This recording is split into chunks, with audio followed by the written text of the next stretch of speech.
Class 10th का topic चल रहा था लीनियर इक्वेशन इन 2 वेरिएबल्स, ठीक है। उसमें हम लोग वर्ड प्रॉब्लम देख रहे थे, ठीक है।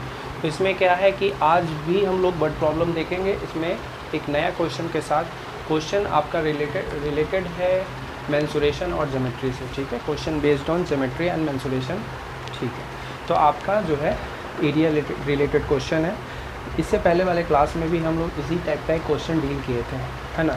तो आज एक नया क्वेश्चन उसके साथ हम लोग लेके चल रहे हैं। तो इस वीडियो के जरिए हम लोग जानेंगे कि क्वेश्चन को कैसे सॉल्व किया जाता है, क्या अप्रोच होना चाहिए क्वेश्चन को सॉल्व करने का, ठीक है। चलिए ध्यान दीजिए।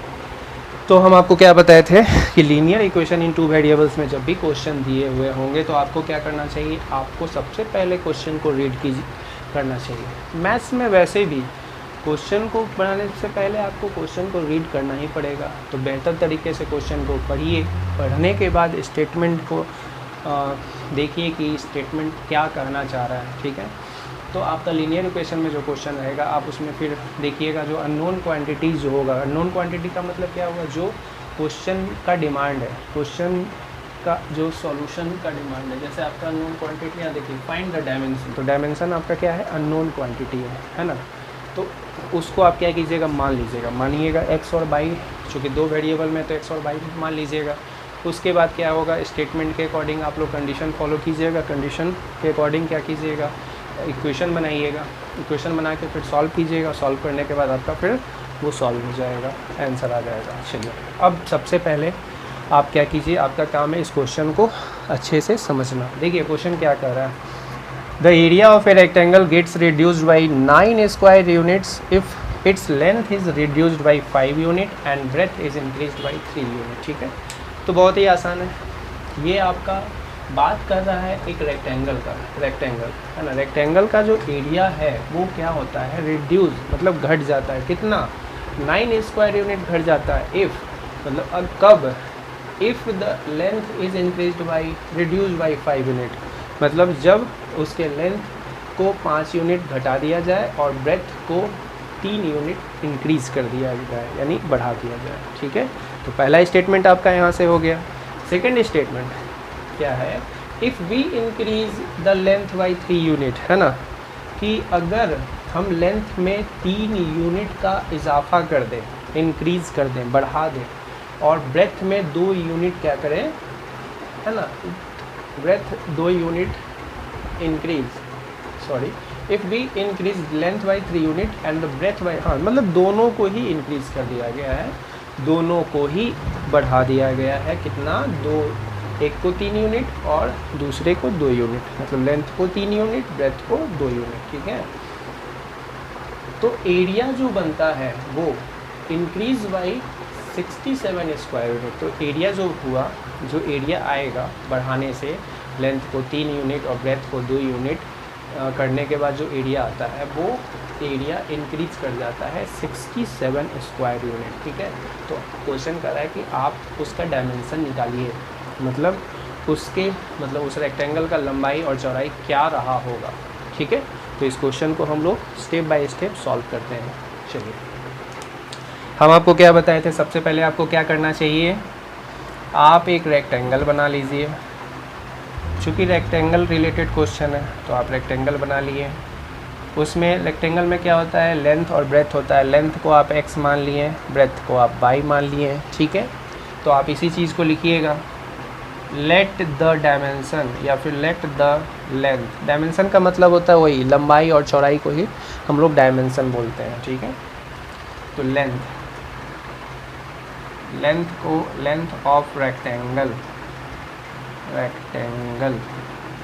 आप कंसीडर कर लीजिए x, और ब्रेथ को, है ना, ब्रेथ को आप मान लीजिए, ब्रेथ को कितना मानिएगा, 22 मानिएगा, ठीक है। जैसा आप जानते हैं एरिया क्या होता है, किसी भी रेक्टेंगल का एरिया एक लेंथ इनटू ब्रेथ होता है, क्या होता है, लंबाई गुना चौड़ाई। तो L कितना है आपका, देखिए x है, और ब्रेथ कितना है, 22 है। तो एरिया क्या हो गया, x/y हो गया, ठीक है। चलिए ये तो हो गया पहला फॉर्मेट। सेकंड फॉर्मेट आपको क्या है कि आपको स्टेटमेंट के अकॉर्डिंग इक्वेशन बनाना है। चलिए स्टेटमेंट कहता है कि 9 स्क्वायर यूनिट, देखिए area of rectangle get reduce, area घट जाता है 9 स्क्वायर यूनिट कब, if it's length is, length को जब 5 यूनिट रिड्यूस किया गया। नाउ अब क्या किया गया कि लेंथ जो है आपका, लेंथ यानी लंबाई जो है वो क्या हुआ, रिड्यूस मतलब घटाया, घट गया बाई 5 यूनिट। तो लेंथ पहले घटा है, कितना घटा है 5 यूनिट, पहले कितना था x था, क्या हुआ घटा, घटने का मतलब माइनस करना, कितना घटा 5 घटा, तो 5 घटा दीजिएगा। तो आप लिखिएगा क्या, length is equal to x minus का 5, ठीक है। Length increase sorry reduce by 5 unit, तो रिड्यूस मतलब घटना, घटा दिए, ठीक है। एंड ब्रेथ, ब्रेथ में क्या हुआ, इंक्रीज्ड बाई 3 यूनिट, तो ब्रेथ आपका क्या है बाई है, तो बाई में इंक्रीज़ किया, इंक्रीज़ मतलब बढ़ना, इंक्रीज़ मतलब बढ़ना, कितना बढ़ा है 3 यूनिट, तो आप बढ़ा दीजिए। बढ़ने के लिए आप जोड़िएगा, ऐड कीजिएगा, कितना बढ़ाइएगा 3 यूनिट। ये हो गया लेंथ और ब्रेथ, ठीक है। तो लिखिएगा अकॉर्डिंग टू क्वेश्चन, क्वेश्चन के अनुसार, प्रश्न के मुताबिक। क्वेश्चन क्या कर रहा है, एरिया जो है जब आप 5 यूनिट लेंथ को घटाएं और ब्रेथ को 3 यूनिट बढ़ाएं तो एरिया जो बना, एरिया जो हुआ वो क्या हुआ कि 9 स्क्वायर यूनिट रिड्यूस हो गया, घट गया, कितना घटा 9 स्क्वायर यूनिट, ठीक है।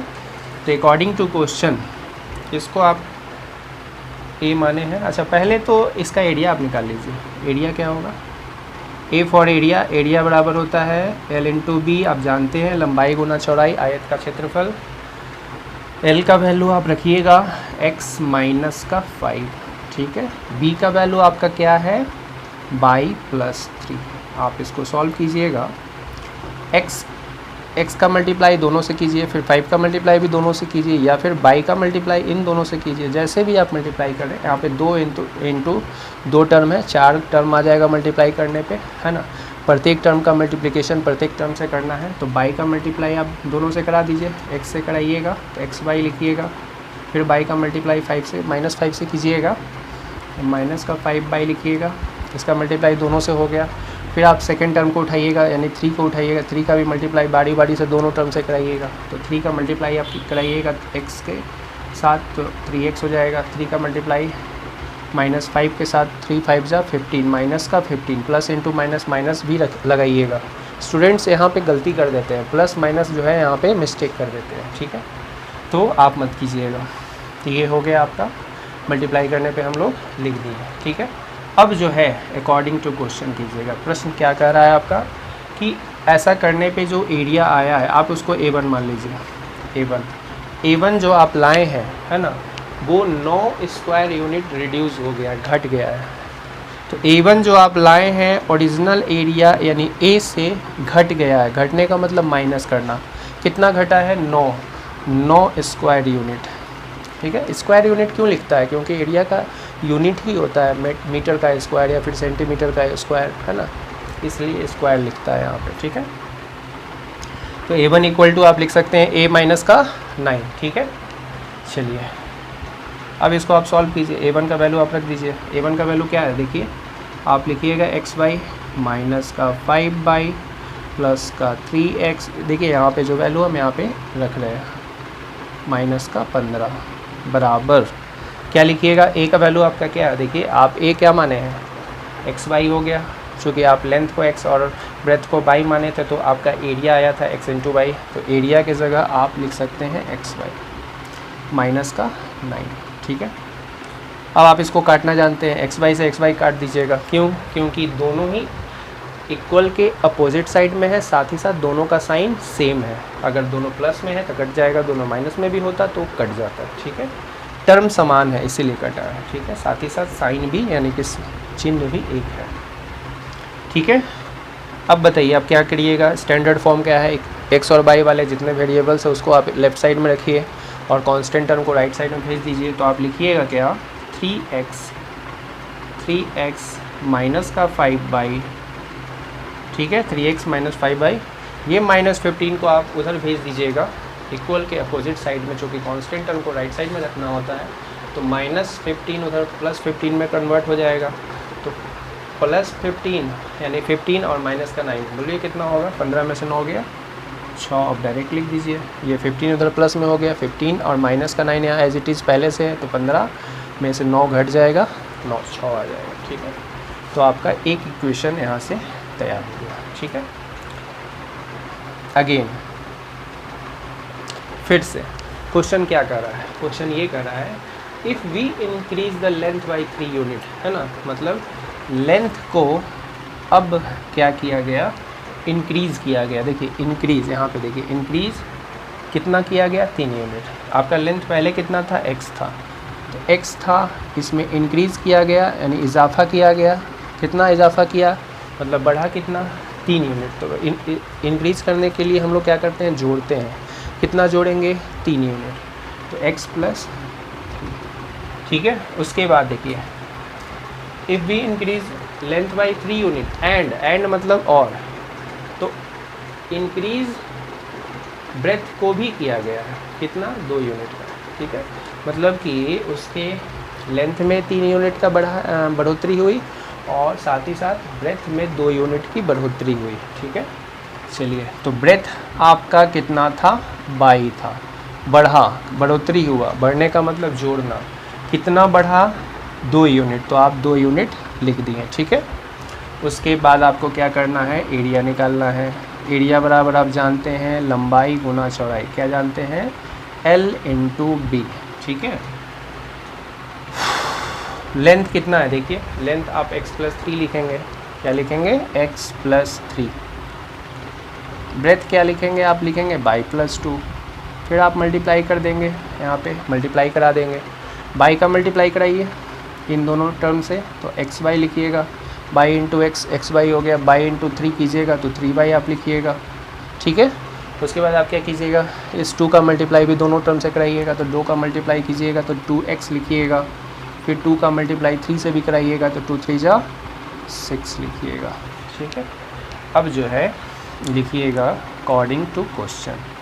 अच्छा, इसको आप मान लीजिए A2 है ये। ठीक है, अब आपका प्रश्न ये कर रहा है कि जब आप ऐसा किए हैं, लंबाई को 3 यूनिट बढ़ाए हैं, ब्रेथ को, चौड़ाई को 2 यूनिट बढ़ाए हैं, तो जो एरिया आया है वो, है ना, इंक्रीज़ कर गया है 67 स्क्वायर यूनिट, है ना, इंक्रीज़ कर गया है मतलब बढ़ गया है। जब आप ऐसा किए हैं, लंबाई को भी बढ़ाएं, चौड़ाई को भी कुछ बढ़ाएं, दोनों से जो एरिया आया तो वो एरिया पहले वाले एरिया से इंक्रीज़ कर गया यानी बढ़ गया। कितना बढ़ गया? 67 स्क्वायर यूनिट बढ़ गया। ठीक है, तो आप लिखिएगा अकॉर्डिंग टू क्वेश्चन जो आप A2 लाए हैं, है ना, दूसरा वाला जो एरिया लाए हैं, ओरिजिनल एरिया से 67 स्क्वायर यूनिट बढ़ गया। बढ़ने के लिए आप जोड़ते हैं। ठीक है, तो A प्लस 67 आप लिख दिए। अब कुछ नहीं करना है, वैल्यू रख देना है। इसके बाद तो आसान है, आप खुद भी कर सकते हैं। A2 का वैल्यू रख दीजिए एक्स वाई प्लस का 3 बाई, यहाँ से देखिए A2 का वैल्यू प्लस का 2x प्लस का 6 बराबर A का वैल्यू क्या है? A का वैल्यू ओरिजिनल एरिया आपका एक्स वाई है। क्या है? एक्स वाई प्लस का 6। ठीक है, एक्स वाई प्लस का 6 आप लिख दिए। ठीक है, अब क्या करना चाहिए आपको? एक्स वाई से एक्स वाई को उड़ा देना चाहिए। ठीक है, मतलब कट गए ये दोनों, चूँकि दोनों सेम साइन का है, अपोजिट साइड में है, इसीलिए। अब क्या करना चाहिए आपको? एक्स वाई का जो भी टर्म है आप उसको एक साइड रखिए और कॉन्स्टेंट टर्म को राइट साइड में भेज दीजिए। ठीक है, तो आप लिखिएगा क्या?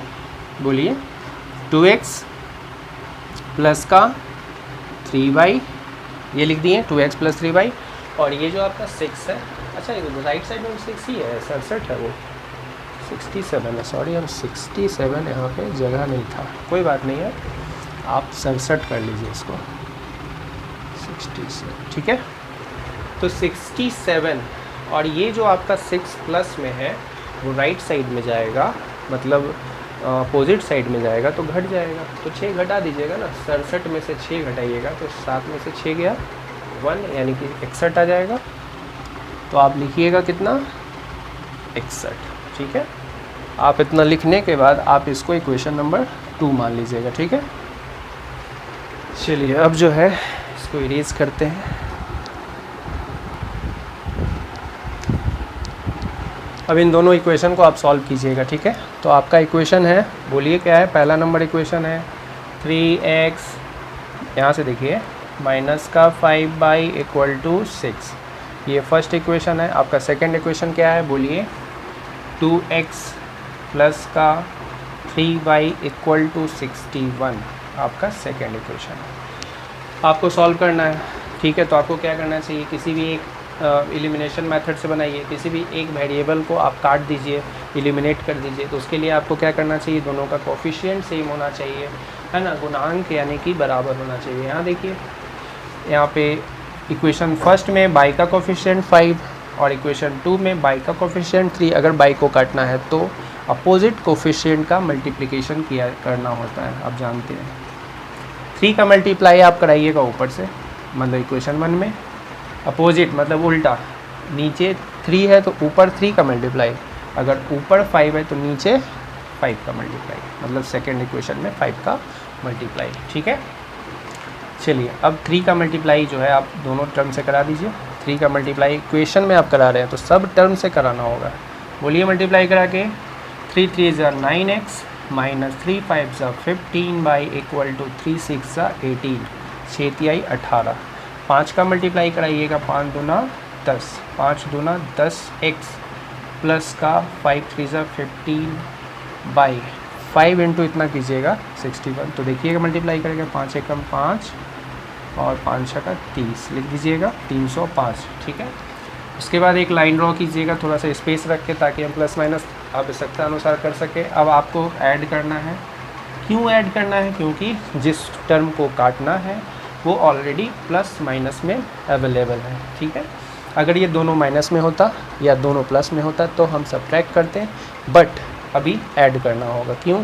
क्योंकि एक ऑलरेडी ये माइनस और प्लस में है, ठीक है। अगर माइनस प्लस होता है तब ऐड करते हैं, अगर प्लस माइनस भी होता है तब भी ऐड ही करते हैं, ठीक है। इक्वेशन सॉल्व करने के लिए ये दोनों कट जाएगा। अब कटने के बाद आप इन दोनों को ऐड कर रहे हैं यहाँ पे, तो 10 और 9 ऐड करने से क्या होता है, कोई भी साइन चेंज नहीं होता है, सब्ट्रैक्ट करने से साइन चेंज होता है। 10 और 9 कितना हो जाएगा? 19x। 19x is equal to, आप जोड़िएगा, ऐड करा रहे हैं तो जोड़िएगा इसको। 5 8 13 के 3, हाथ में रहा है 1, है ना, और ये हो गया 1 और 1 2, ठीक है, और ये 323 आया, है ना। आप जोड़िएगा 18 5 23, ठीक है। अब 19 से काटिएगा, ये x बराबर 19 से काटिएगा। तो काटने के लिए देखिए आप काट के, 19 एकम 19, 19 दूना 38 तो नहीं कटेगा, आप डिवाइड कर लीजिए ऐसे, ठीक है। क्योंकि इसमें क्या है कि कोई भी कॉमन टर्म नहीं है कि डायरेक्टली आप काट सके, आपको डिवाइड करके ही चेक करना होगा। तो आप देख लीजिए, 19 एकम 19 करिए, 12 में से 9 गया 3, डिवाइड करने के लिए आप जानते हैं क्या करना चाहिए, ठीक है। 12 में से 9 गया 3 हो गया, और फिर ये 2 में से 1 गया 1 आएगा ना 13। फिर आप क्या कीजिएगा, फिर 3 लिखिएगा। 19 का पहाड़ा आपको याद है, 19 सतह 3 से होता है ना 17। तो आप इसको जो है आप डायरेक्टली लिख सकते हैं 17, है ना। 19 से 17 बार में ये कट गया 17 टाइम्स में, ठीक है। चलिए ये आपका x का वैल्यू है जो कि आंसर में आ चुका है ना। देखिए 17 था, 17 यूनिट। अच्छा, बाई का भी वैल्यू निकालना है ना, तो बाई का वैल्यू निकालने के लिए आपको क्या करना चाहिए, किसी भी एक इक्वेशन में रख दीजिए। तो हम आपको क्या बताए थे, जिस इक्वेशन का फिगर छोटा हो यानी डिजिट कम हो, उसमें वैल्यू रखना ज़्यादा मुनासिब होगा। तो आप इक्वेशन 1 में रख दीजिए। तो लिखिएगा क्या, putting the value of x in equation number 1, ठीक है। इक्वेशन 1 आपका क्या है, देखिए 3x माइनस का 5 बाई इक्वल टू 6। x का वैल्यू आप क्या लाए हैं 17, तो आप रख दीजिए 3 इंटू एक्स का वैल्यू 17 माइनस का 5 बाई इक्वल टू 6। 17 तिहाई कितना होता है 51, माइनस का 5 by equal to 6। Minus 5 by equal to आप क्या लिखिएगा यहाँ से, -5 बाई बराबर, देखिए ये जो 51 है वो राइट साइड में जाएगा, प्लस वाला माइनस में चेंज हो जाएगा। तो आप लिखिएगा ये वाला एज इट इज़ लिख दीजिए 6, और ये आपका 51 -51 में कन्वर्ट हो गया, ठीक है। तो -5 बाई इज इक्वल टू 11 में से 6 गया 5, है ना। 11 में से 6 गया 5, यानी कि 45 आएगा ना घटाने के बाद। आप घटा लीजिए ना, 51 में से 6 गया, है ना। तो 11 में से 6 गया 5, ठीक है। तो आप इसको जो है माइनस से माइनस काट दीजिए, फिर आप जो है 5 को 9 बार में काट दीजिए, तो बाई का वैल्यू कितना आ गया 9। तो आपका आंसर आ चुका है, ये आपका 9 यूनिट। तो आप फाइनली लिख दीजिए आपका जो लेंथ है यानी डायमेंसन है, डायरेक्टली डायमेंसन लिखिए आप, आपका जो डायमेंसन है वो कितना है 17 है। यहाँ से देखिए 17 यूनिट और एंड 9 यूनिट्स, ठीक है। अगर वीडियो आपके लिए हेल्पफुल रहा हो, है ना, तो आप चैनल को सब्सक्राइब कीजिए, साथ ही साथ दोस्तों के साथ शेयर कीजिए और कमेंट के ज़रिए ये भी बताइए कि आपको कौन सा टॉपिक पढ़ना है, और कोई क्वेश्चन है तो क्वेश्चन भी आप कमेंट में पूछ सकते हैं। Thank you very much.